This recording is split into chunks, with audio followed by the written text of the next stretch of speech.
Hello everybody, hope everyone's having a great week. It's Monday, hope everyone had a great weekend on Father's Day.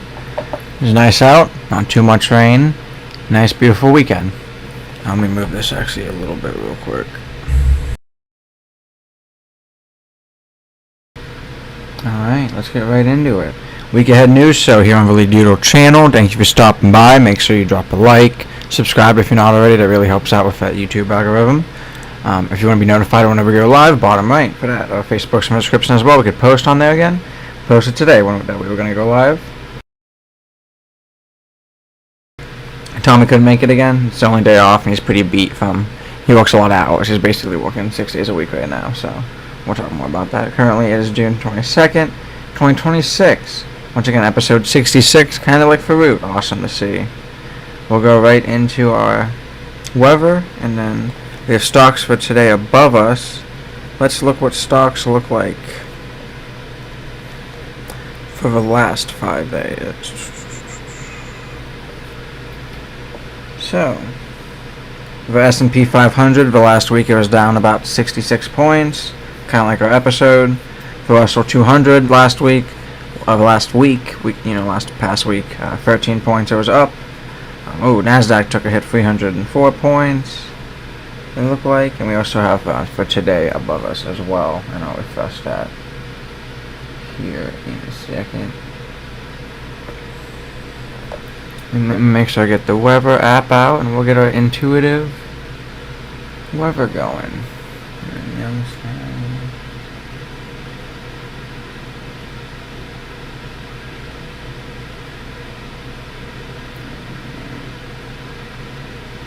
Let's get into the weather, guys. I love doing the weather like this. It's really cool.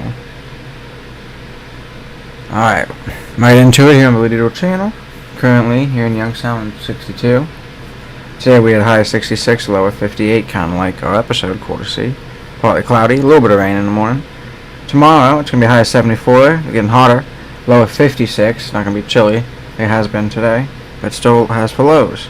Partly cloudy, sunny tomorrow. Wednesday, sunny as well, high of 77, low of 52. Thursday, 65% chance of rain, partly cloudy it looks like. High of 78, low of 59. Friday, so it's high of 76, low of 63, 80% chance of rain. Saturday, 75% chance of rain, high of 79, low of 62. Sunday's going to be sunny, Sunday's going to be sunny, which will be nice, high of 81, low of 59. Next Monday, we have a 35% chance of rain. High of 84, getting hot next week. Low of 66. Right now, our moon's in wax and gibbous. It has about 61% illumination. Moon set 1:16 a.m. Moonrise 2:21 p.m. Next full moon's in 7 days, which is cool to see. That's why I wrote that 61%. If you know how the moon calendar works. Our first light today was at 5:16 a.m. Sunrise today at 5:50 a.m. Sunset today at 5:59 a.m. Last light 9:33 p.m. And yesterday for Father's Day was actually the longest day of daylight. Right now we have about 15 hours and 8 minutes of daylight, and yesterday was our longest daylight day. Awesome to see. Let me fix this real quick. Studio, and we'll go right into it, guys. Hope everyone's having a great day again. Our funny topic's kind of been all over everyone's radar, and everyone's memeing on it. It's the reflecting pool. The Lincoln Memorial reflecting pool unexpectedly came on for strangest political infrastructure stories of 2026 here in June. Controversy began after a major renovation project costing roughly 14 to 15 million completed early this month as parts of preparations for America's 250th birthday celebrations in 2026. The project included a new blue coating at the bottom of the pool dubbed the American flag blue by the Trump admin, and upgrades intended to finally solve the pool's long-running algae problems. Unfortunately, within days of reopening, the pool turned green again. Large algae blooms appeared across the water, creating an embarrassing situation for a project that had been promoted as a permanent fix. Photos of the pool spread online for social media, and users joking for a reflecting pool had become a giant pond or swamp despite of an expensive makeover. The story escalated this week when President Donald Trump released part of the damage on vandalism rather than just algae growth, which is crazy growth. According to the admin, authorities have received numerous reports of people entering the pool, damaging surfaces, and potentially introducing substances into the water. Which I feel like that's dumb because like we're seeing like National Guard and like their people, the admin like Park Service is putting in like a bunch of chemicals in the water to try to fix the algae blooms anyway, and people are just like picking apart like basically taking out like as if once a paint falls off from the bottom, it just floats in the water. All I've seen is just people pick that up and then they also get in trouble for that, which is kind of crazy, in my opinion.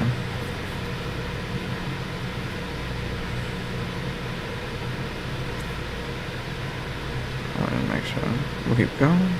So a duck died, that's crazy. Meanwhile, critics argue that the problem may be more fundamental. Experts have pointed out that the reflecting pool has faced algae issues. For decades, even a previous 30 million reconstruction completed in 2012, some specialists believe that the new dark blue coating may actually absorb more heat, which it does in sunlight, especially if it's in water, it doesn't matter. So it still absorbs more heat, helping algae grow faster during Washington's hot summer. Others say that for renovation, focus on appearance rather than addressing the deeper water circulation and infrastructure issues. I saw they also put water from the local river in the pool pretty recently too, which had a lot of phosphates in it as well, which causes algae blooms. I also don't know, I saw before they had filters, and if they got rid of those filters, that's going to make the algae worse. Political fight has become just as large as the maintenance problem. Supporters of the admin argued if a vandal's damaged as newly renovated national landmark and to face consequences. Crazy. People always have excuses for Trump. It's never just facts in real life. Critics countered that the project was rushed, awarded to through a no-bid contract, and failed to deliver the promised results. Questions have also been raised of how costs increased from a now initial estimate from $14 million, which is crazy to see. A national topic for tonight is how the U.S. clinched a spot in the World Cup knockout round with a dominant 2-1 win over Australia last Friday. The United national men's team completed its impressive 2026 World Cup run by defeating Australia 2-0 in Seattle, securing a place in the round of 32 with a group stage still remaining. The victory also guaranteed the Americans place in Group D after Paraguay defeated Turkey, meaning that the U.S. can approach its final group without much pressure. What made the win particularly impressive was that the Americans were missing their largest star, Kristen Porzak, who sat with a calf injury. Instead of struggling without him, the team looked organized, confident, and control of the opening whistle. The breakthrough came early when Australia's defender Cameron Burgess accidentally turned a dangerous American cross into his own net. Crazy. I don't know what that means. The U.S. continued to press Australia's defense throughout the first half and double the lead just before hitting halftime. One young defender, Alex Freeman, scored with a header. The goal was initially disallowed, but a VAR review confirmed it, sending the U.S. into break with a commanding 2-goal advantage. It's awesome to see. We saw they end up winning 2-0. Great win. Conversation around the team has changed dramatically before the tournament. Most hope the U.S. will simply advance in the group stage, with now many analysts and supporters now discussing how deep this can go in the knockout round.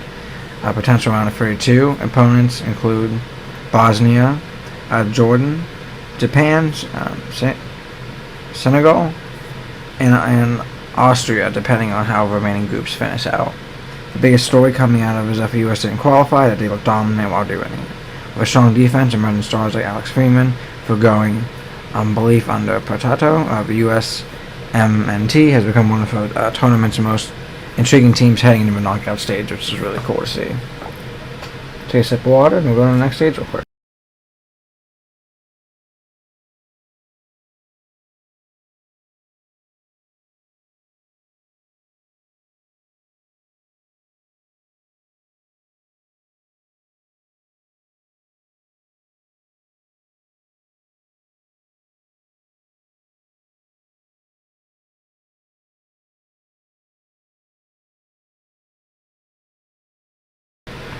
The result was also a little bit historically significant.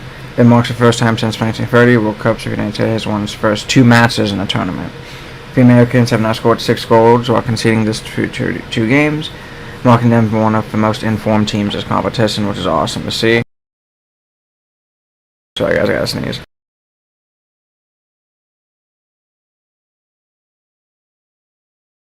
Sorry about that. Hope everyone's having a great night. It's awesome to see a little bit of soccer too. Been watching some Mexico and America their first 2 matches as well. Our last topic, with this meeting tonight, I don't like doing like 4 topics. It's a little bit quicker episode, a little bit busier these days.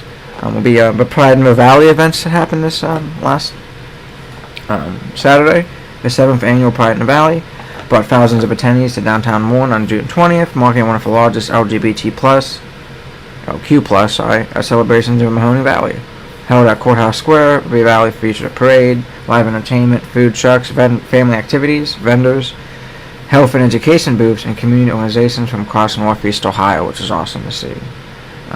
The festival's theme centered around visibility, acceptance, and community support, and it was awesome. There were shows going on, a bunch of stuff.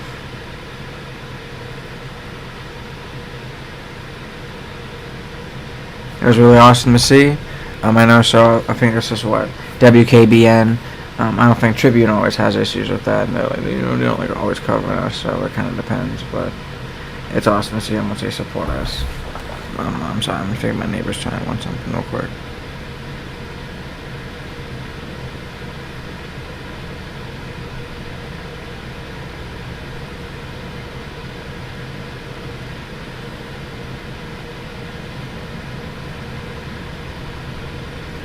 Alright, sorry about that. According to WKBN report, organizers emphasize that the festival is about creating a welcoming environment while everyone can celebrate who they are and where everyone could do that. Families, allies, members of LGBTQ+ community gathered throughout the day, highlighting how the event has grown since founding 7 years ago. And there was a lot of vendors there. It was cool to see. Always really good food.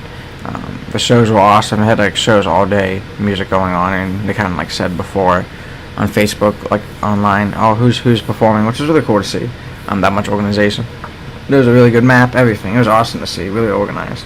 One of the biggest attractions was the Pride Parade throughout downtown Warren, followed by an all-day festival featuring more 100 vendors, which is crazy to have 100 vendors at that. It was like packed. Entertainment acts, a family zone, children activities, and community resources. They had like a beer tent, a whole like beer area to relax, and adult area organizations. And organizers stressed that an event remains family-friendly and free to attend, helping attract people from across Trumbull, Mahoning, and surrounding counties. And we did see a ton of people from Mahoning, which is really cool to see. Love to see it. And the festival also reflects a broader trend across Ohio. Pride celebrations are no longer centered, in major cities like Cleveland, Columbus, Cincinnati. Small communities throughout the state have launched their own events, making 2026 one of the largest prides that Ohio has ever seen. And with more than 150 events statewide, which is awesome to see. Some major events we already talked about, what happened here in Warren. But Cleveland's Pride was June 6th downtown. Had more than 25,000 attendees, which is awesome. 12,000 marchers. We had a Columbus Pride over same June 19th and 20th, same last weekend, which is awesome to see. It's a drawing, oh my god, crazy, about 700,000 visitors, which is crazy. Cincinnati Pride is next this weekend, June 27th, 2026. Parade through downtown, ending at Charter Point, which is cool. Family friendly, featuring vendors, entertainment, food, and community organizations. Sorry about that. Toledo Pride also is August 14th through 16th next month.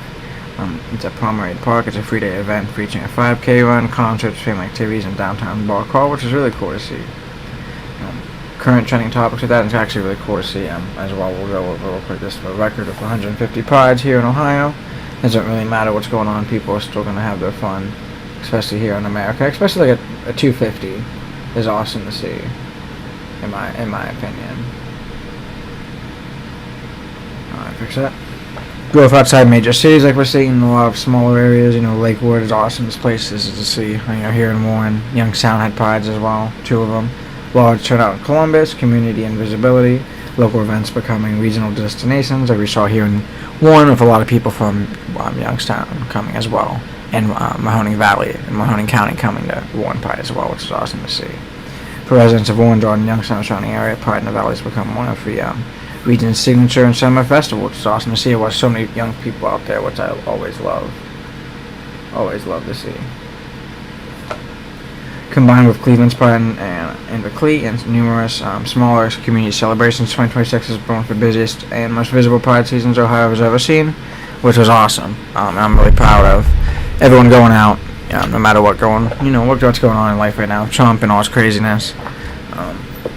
and the vendors, as people being creative, I always love to see too. I love it. You know, people were doing art, and I could see people there and selling their art. It's just awesome to see. One of my favorite things, and people just being themselves. So really cool, really cool in my opinion. One of my favorite things about this area.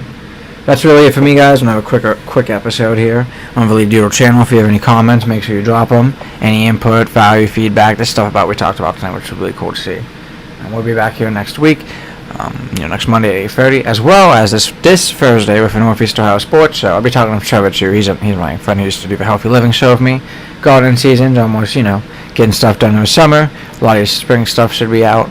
And then we also have summer squash and all your summer vegetables and fruit coming in. I already plugged some strawberries. So that was awesome to see. Hope everyone has a great night and great rest of your week. 4 days, won't be too crazy. Next week we get the day off for Friday, so can't wait for that. Have a great night, everybody, and good night, Youngstown, and peace, Ohio.